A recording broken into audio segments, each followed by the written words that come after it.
সালা heart throb তই কি এটা ৰৈ যাবি নেকি যেতিয়া আপোনাৰ সিনেমাৰ writing story telling music character development আৰু এক্টিং সকলোবোৰ বস্তু একদম অন পইণ্ট থাকে তে আপোনাৰ মুভিটো মুভি বুলি নহয় মাষ্টাৰপিস বুলি কোৱা হয় ৰৈ ৰৈ বিনালেৰ কাহিনীটো ষ্টাৰ্ট হয় ৰাহুলৰ পৰা যাৰ ৰোলটো জুবিন দাই প্লে কৰিছে এটা অন্ধ সিংগাৰ যোনে ইমান ধুনীয়া কম্পোজিং আৰু গান গায় কি কম আৰু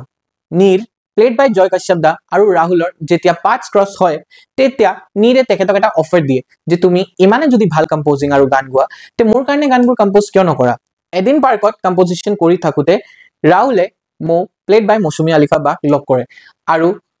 মো বাই এটা কোম্পানী চলাই থাকে যোনটো আৰ্টিষ্ট বিলাকক মেনেজ কৰি থাকে তেখেতৰ পৰা কিছুমান ওয়াৰ্ডস এক্সচেঞ্জ যেতিয়া হয় ৰিগাৰ্ডিং মিউজিক তেতিয়া মোৱে কয় যে তুমি ইমান আটাইতকৈ ধুনীয়া গান গোৱা মই বিচাৰো যে সবে তোমাৰ গানটো শুনে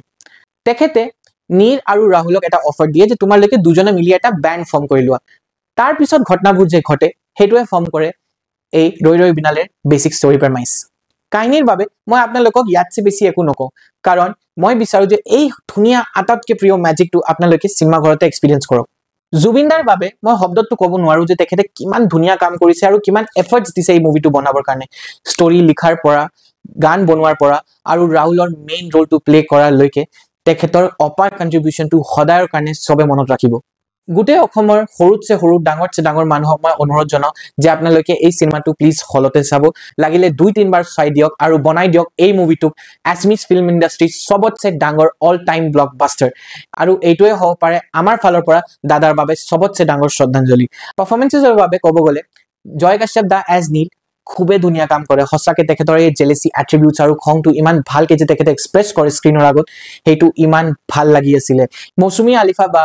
এজ মহু খুব ধুনীয়া কাম কৰে দে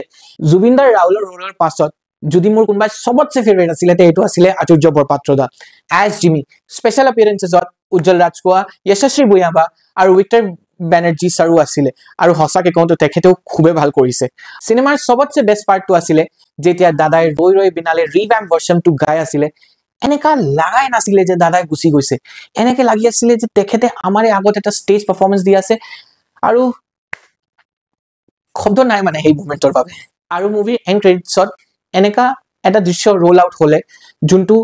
অকল মুখ নহয় গুটে সিনেমা হলক কান্দাই থৈ দিলে সেই বস্তুটো মই বিচাৰো যে আপোনালোকে সিনেমা হলতে চাওক হেতু আপোনালোকক সদাৰ কাৰণে থাকিয়ে যাব কমেন্টছত জনাব যে আপোনালোকক ৰৈ ৰৈ বিনালেটো চোৱাৰ পিছত কেনেকা লাগিলে আৰু আপোনাৰ মনত কি চলি আছিল আৰু